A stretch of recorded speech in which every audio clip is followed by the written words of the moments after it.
E voltamos com o programa Tribuna do Rio, especial, gravado diretamente em Portugal, um programa que tem como objetivo comemorar os 500 anos de Brasil. Nós estamos mostrando, no decorrer dessa semana, uma série de entrevistas que mostram a realidade de um novo país e, principalmente, mostram uma nova relação entre Brasil e Portugal nesse ritmo de 500 anos. Nosso convidado continua sendo o Dr. Mário de Assis Ferreira, que é o presidente da Associação Portuguesa de Cassinos.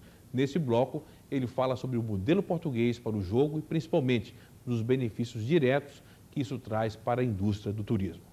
Agora, eu gostaria de voltar a falar dessa relação turismo-jogo, investimento, equipamento e jogo. No Brasil se fala muito do modelo de Las Vegas. Eu, recentemente, participei de uma mesa redonda em exibição nacional da própria CNT com o Ciro Batelli. Era um dos entrevistadores, citei nominalmente o Mário de Assis Ferreira e falando da vantagem que o modelo português traz para o jogo no Brasil na questão do retorno à estrutura e à infraestrutura do turismo. Eu queria voltar nesse assunto. Bom, é evidente que cada defensor de uma tese procura chamar à colação todos os argumentos a seu favor. E não ponho em causa que o jogo de Las Vegas corresponda, de facto, a um arquétipo de jogo que, desde que interpretado na acessão da sociedade americana e vigente naquele espaço, funciona de facto bem, e funciona tão bem que nele nos inspiramos em grande parte dos conceitos que adaptamos à Europa e a Portugal. Mas a verdade é que não se pode importar soluções diretamente de Las Vegas sem as adaptar às características sociológicas de cada país e muito especialmente ao enquadramento normativo que rege o jogo. Tal como eu vejo o jogo no Brasil e tal como eu imagino que uma legislação sobre o jogo possa vir a ser publicada, e tanto quanto eu conheço o Brasil, onde vivi 9 anos, e das características sociológicas do povo brasileiro, eu creio que a versão de jogo na concepção que adotamos nos casinos portugueses é aquela que, para além de melhor se adaptar à sensibilidade e ao gosto brasileiro, melhor potencia toda uma segmentação decisiva da atividade artística e cultural brasileira, na medida em que passa a encontrar num casino como os nossos um espaço e uma sede própria de exibição e de valorização, como também é aquela que minimiza os malefícios sociais do jogo, que nunca podem deixar de ser enquadrados e que, no caso de uma concepção como a nossa, permite de facto exercer um tipo de ação extremamente controladora na medida em que não interpretamos o jogo como o fulcro e o vetor da nossa atividade, consideramos-lo apenas como um aspecto colateral, como um hobby na extensão de toda uma política de animação e entretenimento que divulgamos em espaços que coexistem dentro de um espaço global do casino. Nessa acessão, eu estou convencido que a nossa interpretação do jogo é aquela que mais se adequaria à realidade humana, sociológica e diria mesmo até política do Brasil.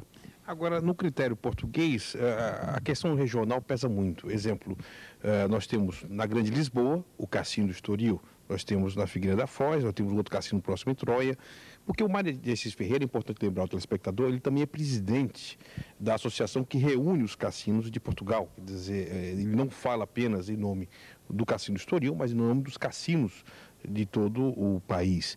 Essa questão geográfica, como é que funciona em Portugal? Seria um modelo a ser copiado no Brasil, porque se fala muito num cassino para cada estado, num cassino para cada cidade, grande cidade. Como é que funciona em Portugal hoje? É evidente que o governo de cada país tem necessidade de dimensionar o número de casinos em função da capacidade económica de toda uma população, de forma a não tornar excessiva a sua profusão. O problema da distribuição regional dos casinos em Portugal foi sempre centrada no princípio de situar um casino em cada área que constitua um polo turístico em embrião. E foram esses polos turísticos onde se situaram os 8 casinos portugueses que se transformaram hoje nas 8 principais zonas turísticas em Portugal. Da receita oriunda da arrecadação de impostos do cassino, que Portugal tem um oxigênio para investir nesse segmento do turismo.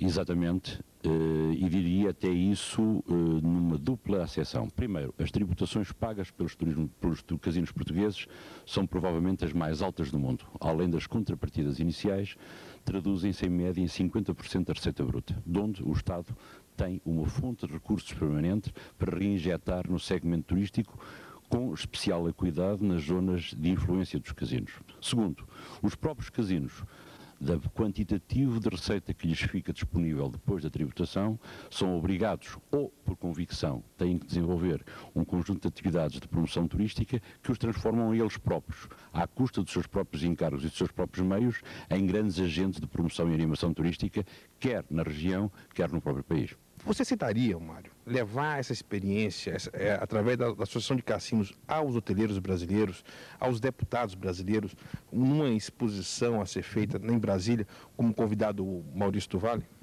Aceitaria, sentiria-me profundamente honrado. De resto, eu estive o ano passado no Brasil e já tive este ano algumas reuniões com autoridades brasileiras no sentido de gizar um projeto que nos permita, assim que a lei dos casinos ou do jogo for promulgada no Brasil, nós podermos posicionar-nos e demonstrarmos que realmente a nossa fórmula funciona adequada e perfeitamente adaptada à realidade brasileira. Tenho 9 anos de Brasil, tenho grandes amigos no Brasil, creio, enfim, com alguma modéstia, que conheço profundamente a realidade sociológica brasileira e não tenho a menor dúvida sobre o êxito do nosso projeto implementado no Brasil.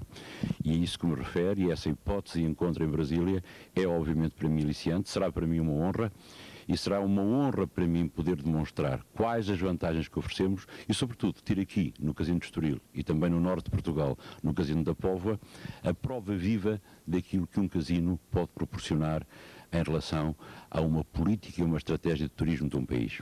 Deixe-me que se lhe diga só em relação à futura legislação do jogo brasileira, que o que eu esperaria e o que eu desejarei é que ela seja suficientemente tributada para justificar essa canalização de recursos para o interesse público nacional.